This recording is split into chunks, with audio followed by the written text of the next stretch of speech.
ಸಂಪಾತ್ಯ ಸಂಧಾನಕ್ಕಾಗಿ ನಾನು ಒಲಿಸಿನನ್ನ ಬರ ಹೇಳಿದ್ರೆ ಅವನನ್ನೇ ಒಂದು ಮತ್ತೆ ದೂತನ ವಚನವನ್ನು ಕಳಿಸಿದ್ಯಾ. ಇದೋ ಬಂದಿದ್ದೇನೆ ಧೂಮ್ರಾಕ್ಷ.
ಕಾರಣದಲ್ಲಿ ನೀವು ನೋಡಿದಂತಹ ತರುಣಿಯನ್ನು ಮನಸ್ಸಾಗಿ ಸುಗ್ರೀವರನ್ನು ಸಂಧಾನಕ್ಕಾಗಿ ಕಳುಹಿಸಿದೆ. ಸಂಧಾನವನ್ನು ಒಪ್ಪದ ಅವಳು ಸಂಗ್ರಾಮವೇ ಎಂದಂತೆ. ಆದ್ದರಿಂದ ಧೂಮ್ರಾಕ್ಷನ್ನು ಕಳಿಸಿದರೆ ಹುಂಕಾರದಿಂದ ಅವನನ್ನು ಭಸ್ಮ ಮಾಡಿದ್ದಾಳೆ. ಆದ್ದರಿಂದ ಈಗಲೇ ತೆರಳಿ ಅವಳ ಜುಟ್ಟನ್ನು ಹಿಡಿದು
ಅಣ್ಣ ಸುಂಬಾಸುರ ನಿನ್ನನ್ನು ಓಡಿಸುವುದೆಂದರೆ ನಿನ್ನ ಭಾಗ್ಯವೇ ಸರಿ.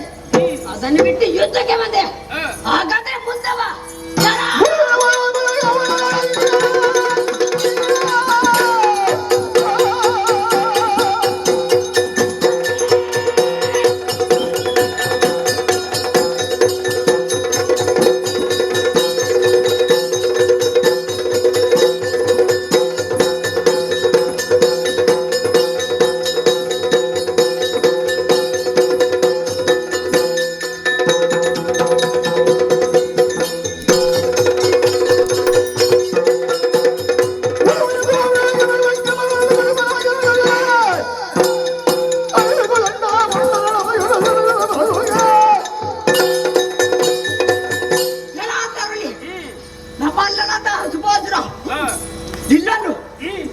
ಭರಿಸಬೇಕು ಎಂಬುದಾಗಿ ಬಂದ.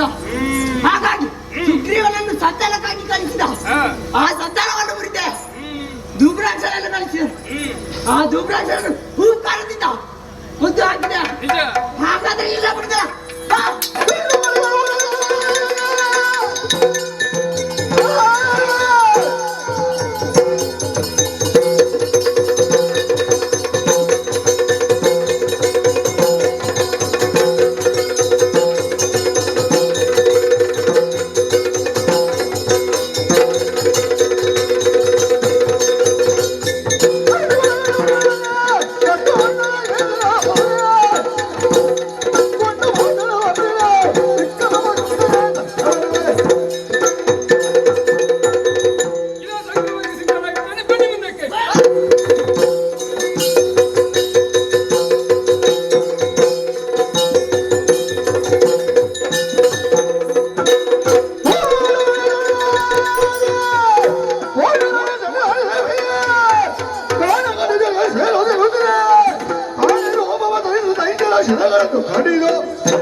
ಭೂಮಿಯಲ್ಲಿ ಧರ್ಮ ಸಂಸ್ಥಾಪನೆಗಾಗಿ ನನ್ನಲ್ಲೇ ಒಂದಂಶವಾದಂತಹ ಅವಳು ಮಹಾಕಾರಿಯಾಗಲಿ.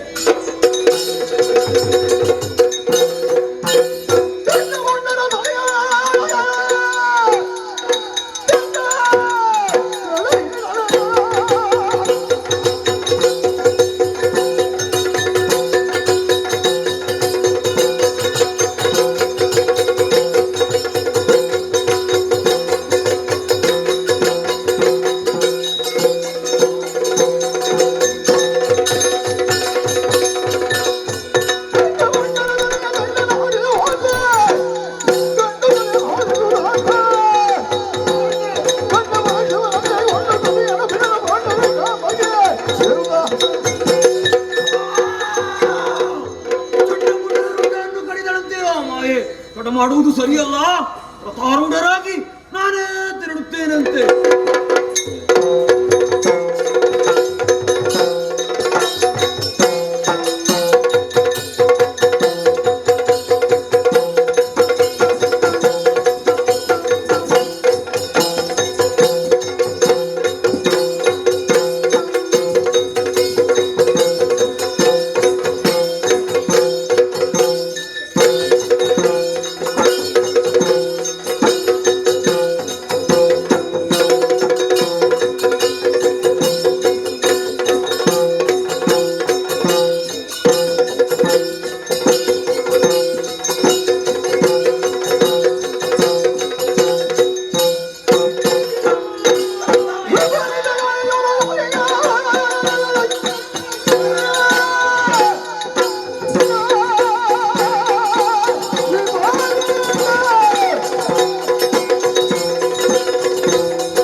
ಸಿಡಿಲು ಮಿಂಚುಗಳು ಒಮ್ಮೆಗೆ ಅಪ್ಪಳಿಸಿದವು ಎಂಬಂತೆ ಘೋರವಾದಂತಹ ಆರ್ಭಟೆ.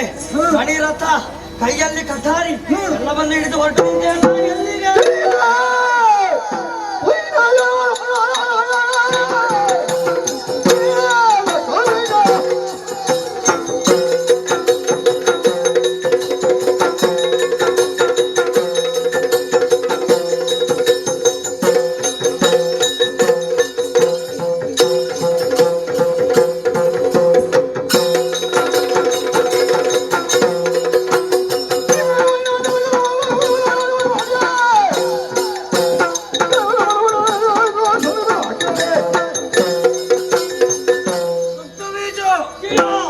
ಲೋಕಸಂಚಾರಕ್ಕಾಗಿ ತೆಳೆದಂತಹ ಚಂಡಮುಂಡರು ಅಲಂಭವನದಲ್ಲಿ ಬೇಟೆಯಾಡುತ್ತಿದ್ದಂತಹ ಸಮಯ ಮುನಿಯೋರ್ಗಳನ್ನು ಕಂಡಿದ್ದರು.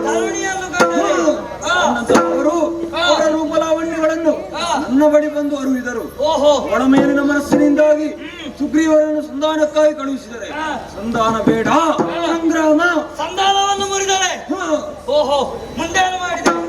ಸೊಕ್ಕಿದ ಅವಳನ್ನು ಧೂಮಾಕ್ಷನ ಕೈಯಿಂದ ಕಳುಹಿದೆ. ಕೇವಲ ಹೂಂಕಾರದಿಂದ ಧೂಮ್ರಾಕ್ಷ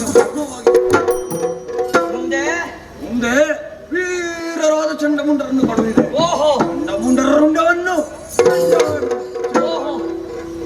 ಈಗ ನೀವು ಹೊರಟದ್ದು ಅವಳನ್ನು ಕರೆತರಬೇಕು.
ಹೊರಟು ನಿಂತದ್ದು ಎಲ್ಲಿಗೆ?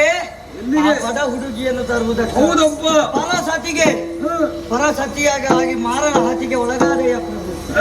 ಜೇಷ ಕೇಳೆನ್ನ ಮಾತ. ನೀ ಮನದಲ್ಲಿ ಯಾಕೆ ಭ್ರಮೆಯನ್ನ ಅಂತೆ ಪ್ರಭು?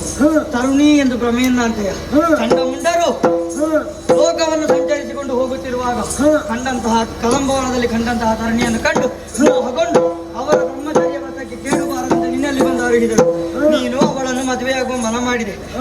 ಮರನ ಹತಿಗೆ ನಿಲುಕಿದೆಯ ಪ್ರಭು. ಭ್ರಮೆಯ ಅಂತೆ ನೀನು, ಭ್ರಮೆಯ ಅಂತೆ. ಇದು ಅವಳ ಸಂಗತಿಯನ್ನು ಈ ಮೊದಲು ನೀನು ಕಳಿಸಿದ್ಯಾರನ್ನು? ಅಲ್ಪನೇ ಧೂಮ್ರಾಕ್ಷ ಅಲ್ಪನೇ ಧೂಮ್ರಾಕ್ಷ ಅಲ್ಪನೇ ಧೂಮ್ರಾಲೋ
ಕೊಟ್ಟದ್ದು ಯಾರನ್ನು?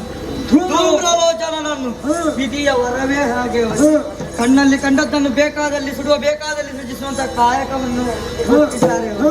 ಹಾಗಾಗಿ ಧೂಮ್ರಲೋಚನ ಎಂಬುದಾಗಿ ಅವನ ನಾಮಧೇಯ ಅವನನ್ನು ಕಳುಹಿಕೊಟ್ಟಿರು. ಏನಾಯಿತು ಪ್ರಭು ಪರಿಣಾಮ? ಓಂಕಾರ ಮಾತ್ರದಿಂದ ಕೆಳಗಿದಳು ಧೂಮ್ರಾಕ್ಷಣ. ಅವನನ್ನು ಬಿಡಿ ಸಂಬಂಧ ರಕ್ತ ಸಂಬಂಧವೇ ಇಲ್ಲದಂತಹ ಚಂಡಮುಂಡರು ಕಾಡಾಡಿಗಳಾಗಿ ಅಲೆಯುತ್ತಿದ್ದ ಸಂದರ್ಭ ನಿಮ್ಮ ಜೊತೆ ಅವರನ್ನು ಸೇರಿಸಿಕೊಂಡು ಈ ನಮ್ಮ ಶೋಣಿತಾಪುರವನ್ನು ಆಳ್ವಿಕೆ ಮಾಡುತ್ತಾ ಬಂದವರನ್ನು ಇಲ್ಲಿಯ ಜನರ ಕಷ್ಟ ಸುಖ ಎಲ್ಲವನ್ನು ಅರಿತಂತಹ ನೀವು ಆ ಹೆಣ್ಣಿಗೋಸ್ಕರ ಮರುಳಾಗಿರಲ್ಲಪ್ಪ.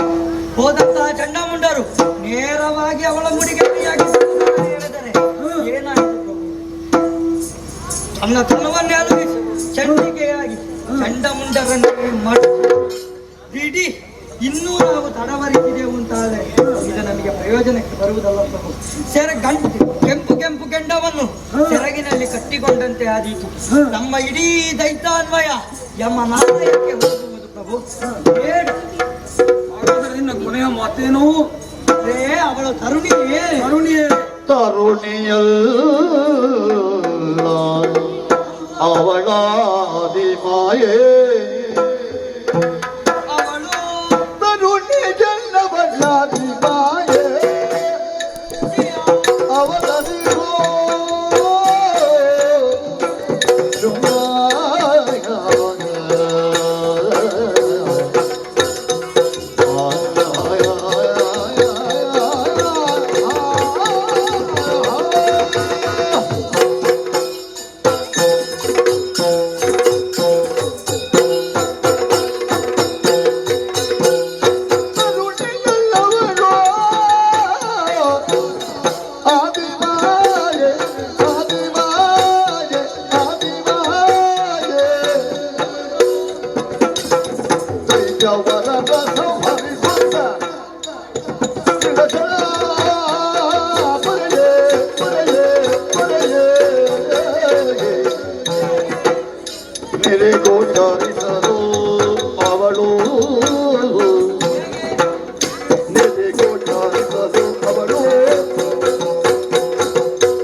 ಭ್ರಮಿಸಿದೆಯಲ್ಲ.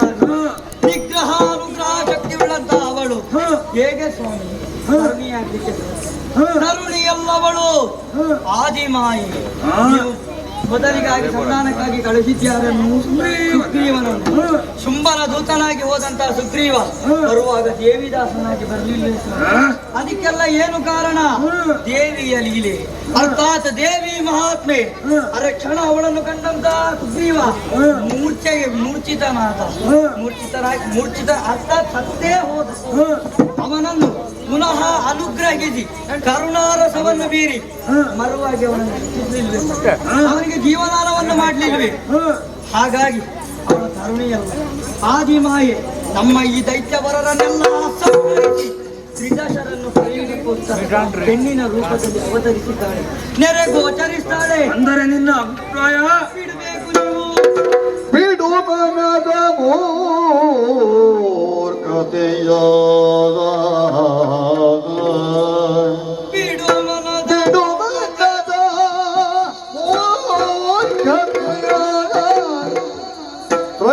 ಜಗದೊಡನೆ ಚರಣಕ್ಕೆ ಭಕ್ತಿಯುದಲಿ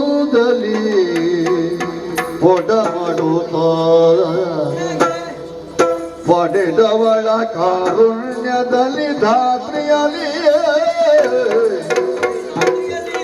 ಚರಣ ಪೀಠನವರದ ತೆರದಲಿಯೇ ಚರಣ ಪೀಠನ ವರದ ತೆರದಲ್ಲಿ ಪಡೆದು ಸುಖವನ್ನು ಬಾಡುವುದು ನೀನು ಎನ್ನುತ್ತ ನೋಡಿ ಬಿಡು ಮನದ ಮೂರ್ಖತೆಯ ಅರಸ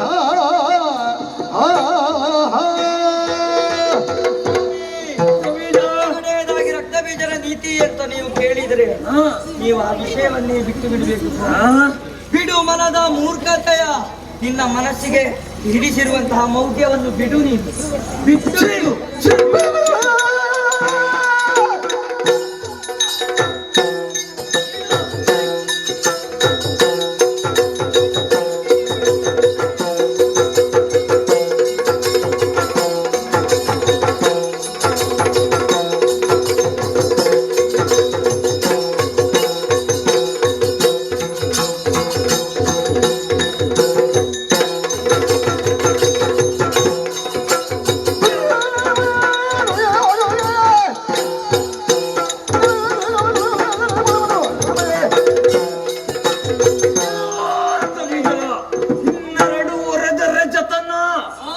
ನೀರನಾಗಿ ನಿನ್ನನ್ನು ನೋಡಿದರೆ ಆ ಮಾಯೆಗೆ ಹೆದರಿ ಗಶ್ಚಿತ್ ಹೆಣ್ಣಿಗೆ ಹೆದರುತ್ತೀಯ.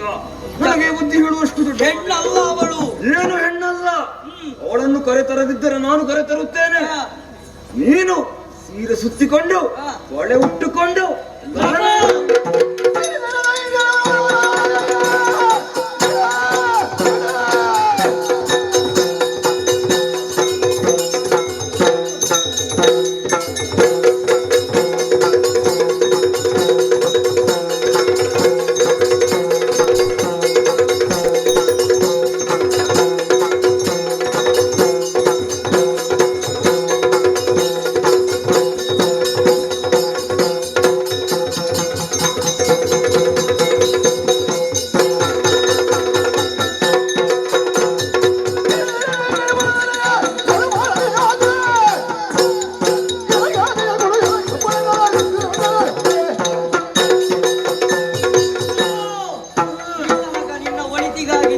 ಸಾರಿದೆ.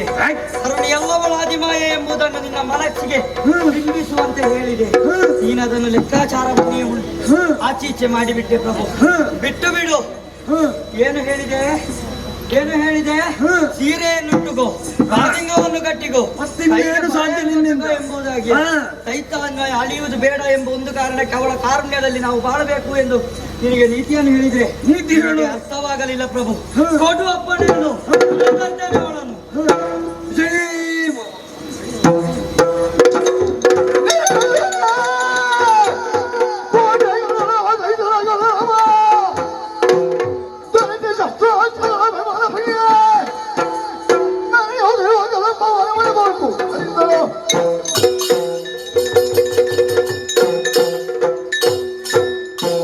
ಆಜ್ಞೆಯನ್ನು ಪಡೆದಿದ್ದೇನೆ. ತರುಣಿಯನ್ನು ಅರಸುತ್ತಾ ಕಲಂಬವರದಲ್ಲಿ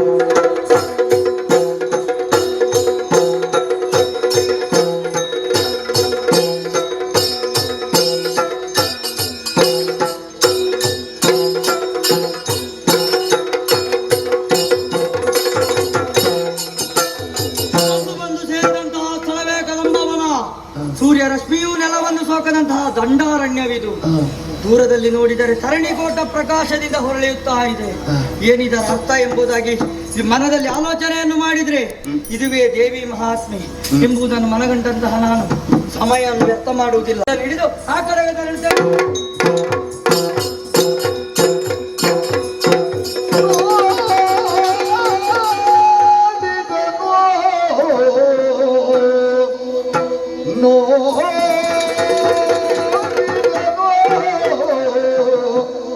ಕಾಲಿ ರಕ್ತ ಬೀಜನು ನೋಡಿದನು, ಕಲಿ ರಕ್ತ ಬೀಜನು ಕಾದ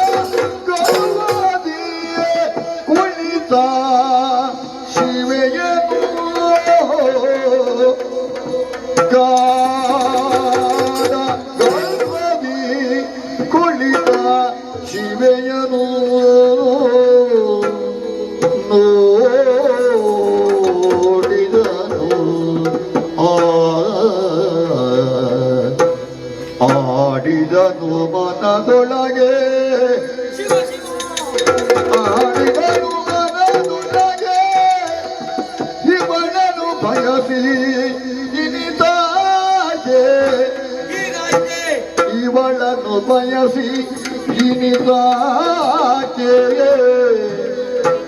ಮಾಡಲಿನ್ನೇ ನಗಡ ಮಾಡಲಿನ್ನೇ ನಗಡ ಸುಮ್ಮನ ಕೂಡ ನಿರಾಶೆಯ ಒರೆದು ಬಂದೆನು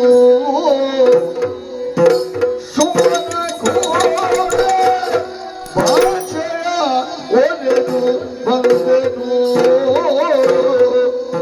ಕೇಳು ಇವಳಿವು ಬದ್ಧವಾದರು ಕೇಳು ಇವಳಿವು ಬದ್ಧವಾದರು ನುಡಿಸಿದನು ನುಡಿಸಿದನು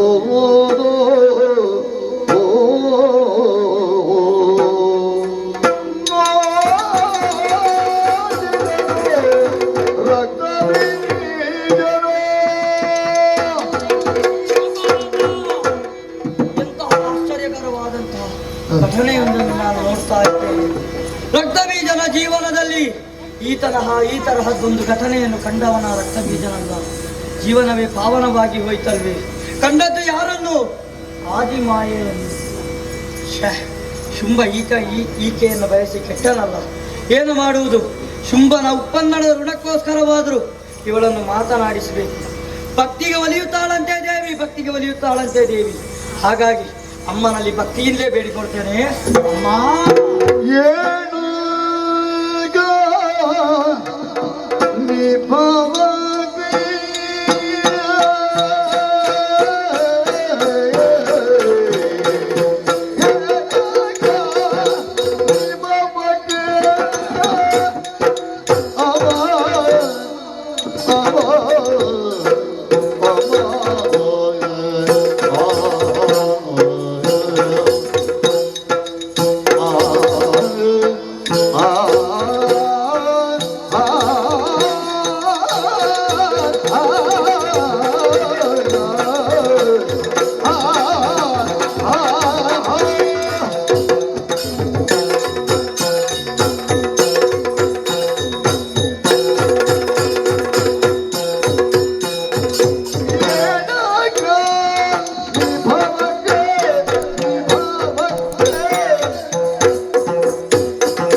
ಬಯಸಿದರೆ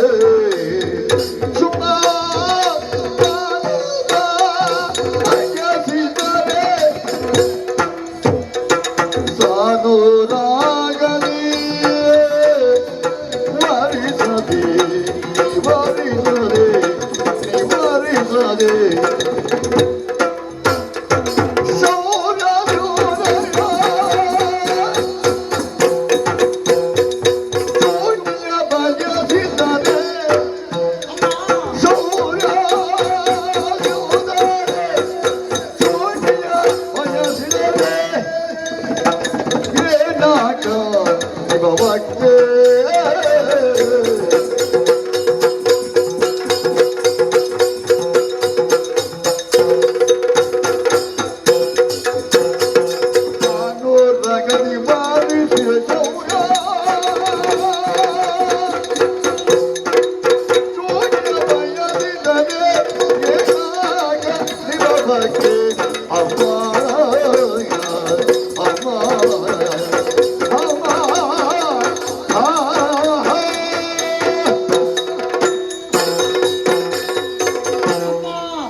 ರಕ್ತಬೀಜನ ಪ್ರಣಾಮಗಳಮ್ಮ. ನಿನ್ನನ್ನು ಕಂಡಂತಹ ಚಂಡಮುಂಡರು ನೇರವಾಗಿ ಬಂದು ಶುಂಭನಲ್ಲಿ ಹೇಳಿದರು, ಇದ್ದಾಳೆ ಕದಂಬವನದಲ್ಲಿ ಸುಂದರ ತರುಣಿಯವರುಗಳು ಎಂಬುದಾಗಿದೆ. ಆದ್ದರಿಂದ ಸ್ಮರಣ ಹತಿಗೊಳಗಾದಂತಹ ಶುಂಭ ನೇರವಾಗಿ ಸುಗ್ರೀವನನ್ನು ಕಳಿಸಿಕೊಟ್ಟ ಸಂಧಾನಕ್ಕಾಗಿ. ಆತನ ಸಂಧಾನವನ್ನು ಸಂಧಾನವನ್ನು ಮುರಿದದ್ದು ಕೇಳಿ ರೋಷಗೊಂಡಂತಹ ಶುಂಭ ಧೂಮ್ರಲೋಚನನ್ನು ಕಳಿಸಿದ. ಓಂಕಾರ ಮಾತ್ರದಿಂದ ಅವರ ಮತ್ತೆ ಬಂದಂತಹ ಚಂಡಮುಂಡನು ಕಾಳಿಯಾಗಿ ಅವರ ರುಂಡವನ್ನು ಚಿಂದಾಡಿದೆ. ಇದೋ ಭಕ್ತನಾಗಿ ಬಂದಿದ್ದೇನೆ ದೇವಿ, ದಾಸನಾಗಿ ಬಂದಿದ್ದೇನೆ. ರಕ್ತಬೀಜ ಮಣಿ ರಥವನ್ನು ತಂದಿದ್ದೇನೆ. ಭಕ್ತಿಗೆ ಒಲಿದು ಬಾ, ನಲಿದು ಬಾ. ರಕ್ತಬೀಜ ಆ, ಭಕ್ತಿಯ ಕಾಣಿಕೆಯನ್ನೇ ಪದ ಕಮಲದಲ್ಲಿ ಇರಿಸುತ್ತಾ ಇದ್ದೀಯ. ಹ್ಮ್. ಶುಂಭನಿಂದಲೇ ಆಜ್ಞೆಯನ್ನು ತಿಳಿದುಕೊಂಡು ಮಾಡಿಕೊಂಡು ಬಂದವನು ನೀನು ಆ, ಮರೆತು ಬಿಟ್ಟೆಯ? ಏನೆಂದು ತಿಳಿಸಿದೆ ನಿನ್ನ ಒಡೆಯನಲ್ಲಿ? ಅಮ್ಮ, ಹ್ಮ್. ನೀನು ತರುಣಿಯಲ್ಲ, ಆ. ನೀನು ತ್ರಿಮೂರ್ತಿಗಳ ತಾಯಿಯಾದಂತ ಆದಿಮಾಯೆ ಎಂಬುದನ್ನು ಮನದಟ್ಟ ಮಾಡಬೇಕು ಅಂತ ಆ. ಶುಂಭನಲ್ಲಿ ನೀತಿಯನ್ನು ಸಾರಿ ಸಾರಿ ಹೇಳಿದೆ. ಏನಾಯ್ತು ಆತ ನಿನ್ನಲ್ಲಿ? ಕೇಳಲಿಲ್ಲ. ಹ್ಮ್. ತೊಡು ಬಳೆಯನ್ನು ಆ. ಉಡು ಸೀರೆಯನ್ನು ಆ. ನಡಿ ಇಲ್ಲಿಂದ ಎಂಬುದಾಗಿ ಆ. ಆತನ ಶೋಷಣೆಗೊಳಗಾದಂತಹ ನಾನು ಹ್ಮ್. ನೇರವಾಗಿ ಹೇಳಿದೆ. ಹ್ಮ್. ಒಂದು, ಹೋದ್ರೆ ಅಮ್ಮನನ್ನು ಕರ್ಕೊಂಡು ಬರ್ತೇನೆ, ಆ. ಇಲ್ಲವಾದರೆ ಉಪ್ಪನ್ನದರಕ್ಕೋಸ್ಕರ ಪ್ರಾಣವನ್ನಾರು ಕೊಂಡು ಬರ್ತೇನೆ ಎಂಬುದಾಗಿ ಆ. ಆ ಕ್ಷಣದಿಂದ ರಕ್ತ ಬೀಜನ ಆ. ಈ ಒಂದು ಭಿನ್ನಪವನ್ನು ನೀನು ಅನುಕರಿಸಬೇಕು ತಾಯಿ. ಯಾ ದೇವಿ ಸರ್ವಭೂತೇಶು ಮಾತೃರೂಪೇಣ ಸಂಸ್ಥಿತ ನಮಸ್ತಸ್ಯೈ ನಮಸ್ತಸ್ಯೈ ನಮಸ್ತಸ್ಯೈ ನಮೋ ನಮಃ. ಯಾ ದೇವಿ ಸರ್ವಭೂತೇಶು ಸ್ತ್ರೀರೂಪೇಣ ಸಂಸ್ಥಿತ ನಮಸ್ತಸ್ಯೈ ನಮಸ್ತಸ್ಯೈ ನಮಸ್ತಸ್ಯೈ ನಮೋ ನಮಃ. ಯಾ ದೇವಿ ಸರ್ವಭೂತೇಶು ಮಾತೃರೂಪೇಣ ಸಂಸ್ಥಿತ ನಮಸ್ತಸ್ಯೈ ನಮಸ್ತಸ್ಯೈ ನಮಸ್ತಸ್ಯೈ ನಮೋ ನಮಃ. ಅಮ್ಮ, ನೀನು ಶುಂಭನ ಜೊತೆಯಾದ್ರೆ ನಮ್ಮ ಎಲ್ಲರಿಗೂ ತಾಯಿ ಹಾಕಿ ನಮ್ಮ ಊರಿನ ಜನರಿಗೆ ಒಂದು ಶಕ್ತಿ.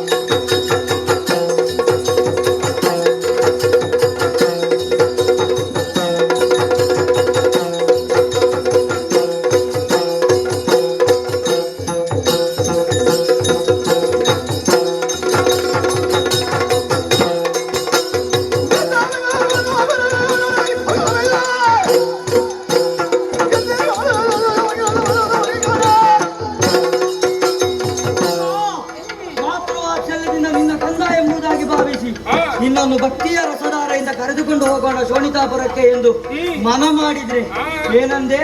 ನನ್ನ ಒಡೆಯ ಶುಂಭ ಷಂಡನಿ, ಅವನನ್ನು ಹೊಗಳುತ್ತಿರುವಂತಹ ನಾನು ಬಂಡನೆ, ಬಿಡುವುದಿಲ್ಲ ನಿನ್ನನ್ನು. ನಮ್ಮುಡಿಗೆ ಕೈ ಹಾಕಿ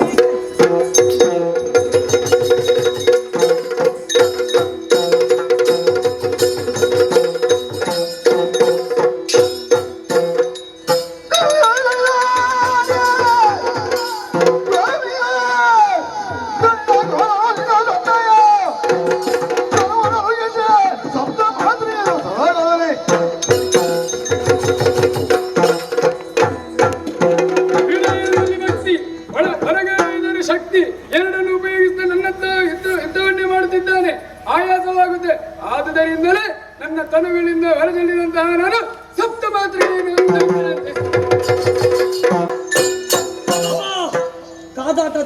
ಕಾದಾಟ ನಡೆಯುತ್ತಿರುವಾಗ ತನ್ನ ತನುವನ್ನೇ ನಲುಗಿಸಿ ಸಪ್ತ ಮಾತೃಕೆಯನ್ನು ಸೃಜಿಸಿದ್ದಾಳೆ.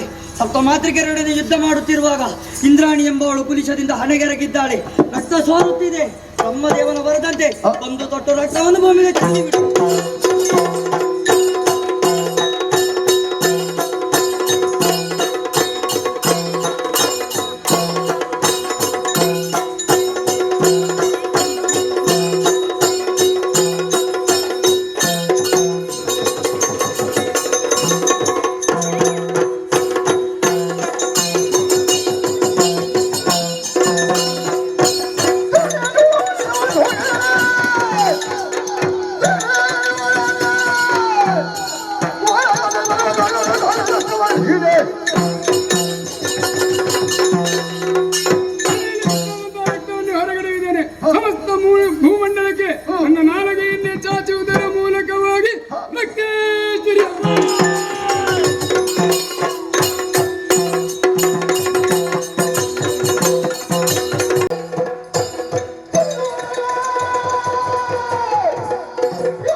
ಮಧ್ಯಸ್ಥರೇ ಮಧ್ಯಸ್ಥರೇ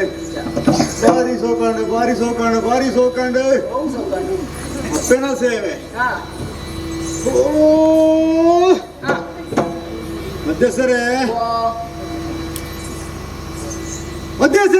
ಓ ಅಪ್ಪನ ಸೇವೆ ಮಾಡ್ತಾನಾಗ್ಲಿ ಅತ್ತ ಬಾರಿ ಸೋಕಂಡು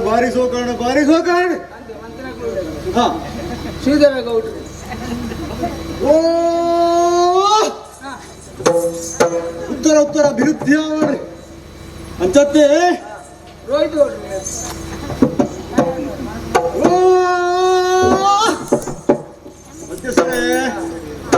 ಮಧ್ಯಸ್ಥರೇ ನನ್ನ ದುಂಬು ನಾನು ದೇವರ್ಸಲ್ಲ ಅಪ್ಪನ ಸೇವೆ ಮಾಡ್ಕೊಂಡ ಭಾಗ್ಯ ಆಗ್ಲಿ ಉದಾಗಾದ ಬರೋಣ ಸಂಜೆ ಬರ್ತೀನಿ ಅಚ್ಚತ್ತೆ ಮಧ್ಯಸ್ಥರೇ ಏನಾಗ್ಲ ಬಾಕಿ ಆತರ ಮಧ್ಯಸ್ಥರೇ ಏರು ಹಾ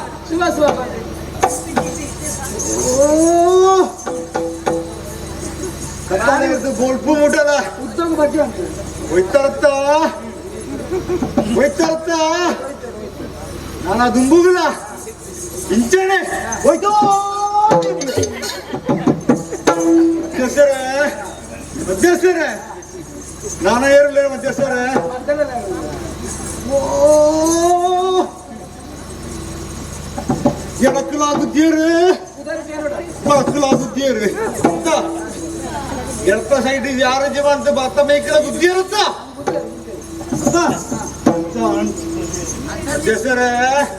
ಮಧ್ಯಸ್ಥರೇ ನನ್ನ ದುಂಬುಲ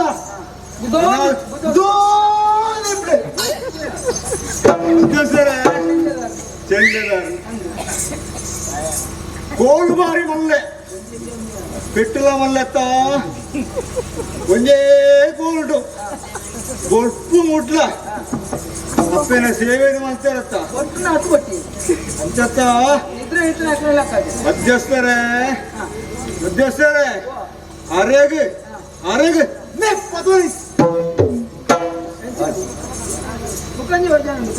ಮಧ್ಯಸ್ಥರೇ ಓ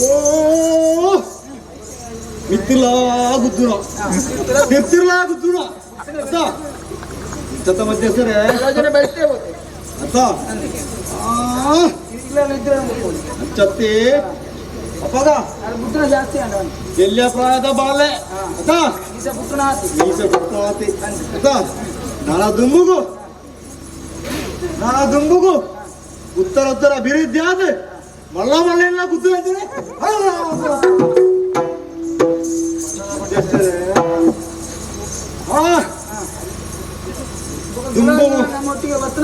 ಸುರುಗ ಅಪ್ಪನೇ ಸೇವೆ ಮಾಡ್ತಾರೆ ಜಾಲಿ ಪುಣಗ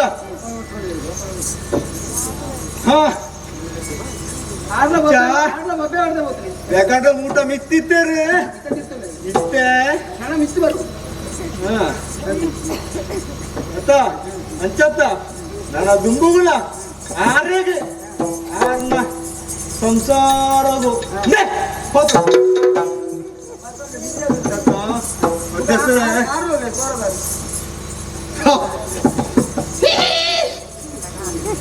ಎಂಚ ಗುಡಿ ಬೇಡ ಗುದ್ದುತ್ತೇರತ್ತ ಅತ್ತ ಎಂಚ ಕಡೆಯರ ತೀರಂತೆ ಉಳಿದೇರಿ ಅತ್ತ ಅಪ್ಪನ ಸೇವೆ ಮಾಡ್ತೇರಿ ಜಾರಿ ಬಿಡೋದ ನಾನು ದುಂಬುಗಳು ಅಂತೇನೆ ಎಡತ್ತು ಬಲತ್ತು ಅದ ಮಿತ್ತು ತಿರ್ತು ಕೊಟ್ಟರು ಅಂತೇನೆ ಆ ಅಪ್ಪೆ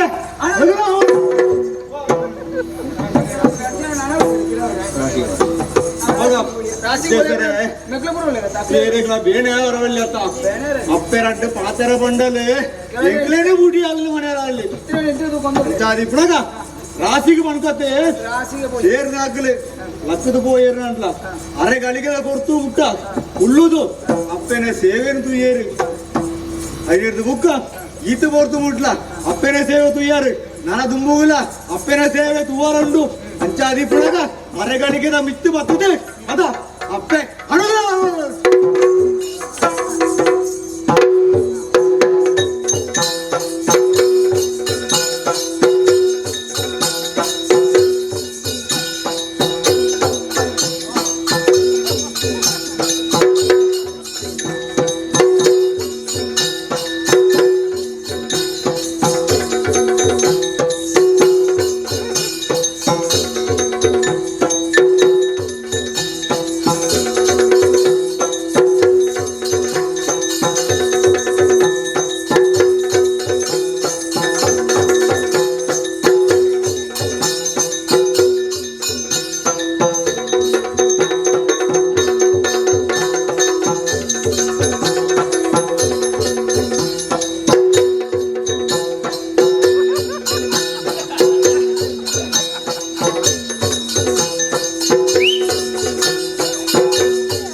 ಶಾಂತನಾದನಂತೆ ಈಗ ಸ್ವತಃ ನಾನೇ ಬಂದಿದ್ದೇನೆ.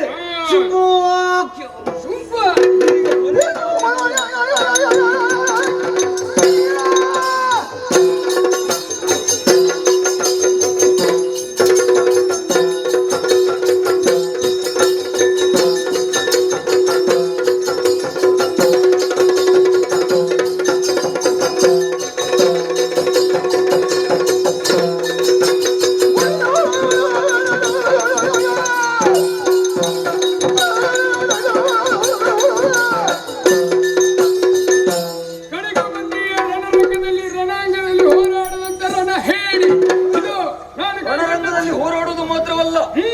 ಕರೆದುಕೊಂಡು ಹೋಗಿ ಅವನನ್ನೊಡನೆ ಆ ಏರು ನನ್ನ ತೊಡೆಯನ್ನು ನನ್ನ ಬಾಹುಗಳ ಬಂದಿಯಾಗು. ನನಗೆ 7 ಜನ್ಮಕ್ಕೆ ಸಾಕಾಗುವಷ್ಟು ಸುಖದ ಸುಕೃತಿಯನ್ನು ಹರಿಸುತ್ತೇನೆ. ರಮಿಸುವ ಬಾ ಹೇಳಿ. ಈ ಮಾತುಗಳನ್ನು ಆಡಿದ್ದು ನೀನಾಗಿ ಬರಲು ಸಾಧ್ಯವಾಯಿತು ಇಲ್ಲವಲ್ಲ? ಕಳಿಸಿದ್ಯಾರು ನಿನ್ನ ಆಳುಗಳನ್ನು? ಇದು ನಾನು ಕೈಗೊಂಡಂತಹ ಧರ್ಮ ಯುದ್ಧದಲ್ಲಿ ಕಡೆಯ ಬಲಿಪಶು ನೀನು.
ನಾರಾಯಣ ನಮೋ ತುಡೆ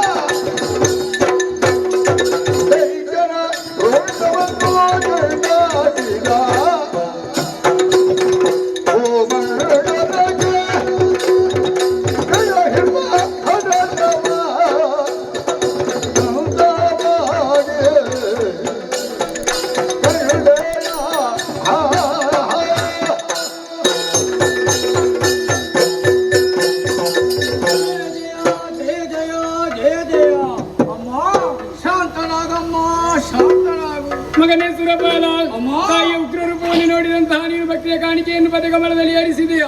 ಇದು ಶಾಂತಳಾಗಿದ್ದೇನೆ ಮಗನೇ. ಅದು ನೋಡಿ ಕಂಡೆಯ ನೀನು ತುರುಳರ ರುಂಡವನ್ನು ಚೆಂಡಾಡಿದ್ದೇನೆ. ಅದು ಸುರ ಗದ್ದುಗೆ ಬರಿದಾಗಿದೆ. ಏರು ನಿನ್ನ ಪೀಠವನ್ನು ಮಾಡು ನಿನ್ನ ಕಾರ್ಯವನ್ನು. ಅಮ್ಮ ನಿನ್ನ ಲೀಲಾಮೃತವನ್ನು ಕಂಡು ನಾನು ಕಣ್ಣು ತುಂಬ ಮೈಗೂಡಿಸಿಕೊಂಡಿದ್ದೇನೆ. ತಾಯೇ ನಿಮ್ಮ ಅನುಗ್ರಹದಂತೆ ಸುರ ಗದ್ದುಗೆಯು ನಮ್ಮ ಪರಿಣಗಾಗಿದೆ. ಆದರೆ ಈ ರೂಪವನ್ನು ನಾವು ಇನ್ನು ಯಾವಾಗ ಕಾಣುವುದು ತಾಯಿ?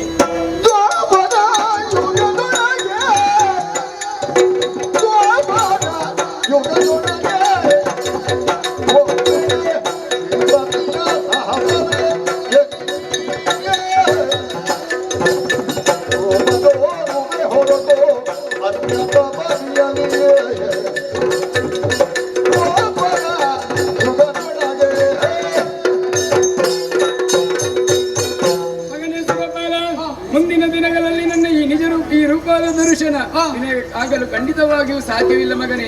ಆದರೆ ಮುಂದೆ ಬರುವಂತಹ ದ್ವಾಪಾರ ಯುಗದಲ್ಲಿ ಶ್ರೀಹರಿಯ ಸಹಭಾವಿಯಾಗಿ ಅರಕ್ಷಣ ಮಾತ್ರ ಗೋಚರಳಾಗಿದ್ದೇನೆ.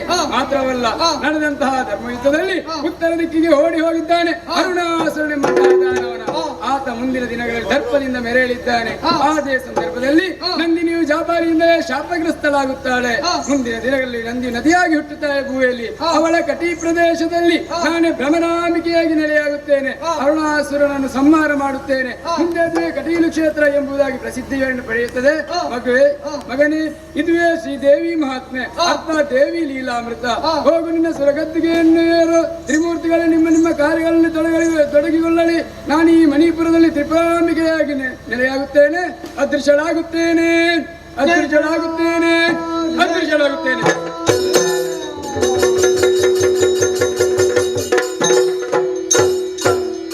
ಶ್ರೀದೇವಿಯು ತುಹಿನಾದ್ರಿಗಿರಿಯಲ್ಲಿ ಪಂಚಭೂತಗಳೊಂದಿಗೆ ಐಕ್ಯಲಾಗಲು ನಾವು ನಮ್ಮ ಕರ್ತವ್ಯಗಳಲ್ಲಿ ಪಾಲ್ಗೊಳ್ಳಬೇಕಾಗಿದೆ ಎಂಬಲ್ಲಿಗೆ ಈ ಶ್ರೀದೇವಿ ಮಹಾತ್ಮೆ ಅನ್ನುವಂತ ಪುಣ್ಯ ಕಥಾಭಾಗವನ್ನು ಈ ಮಂಗಲವನ್ನು ಹಾಡುವುದಕ್ಕಾಗಿ ಈ ಮನೆಯವರಿಂದ ಹಾಗೂ ನೆರೆದಿರುವಂತಹ ಸಭ್ಯರಿಂದ ಹಾಗೂ ಭಾಗವತರಿಂದ ಅಪ್ಪಣೆಯನ್ನು ಬೇಡುತ್ತಾ ಇದ್ದೇವೆ.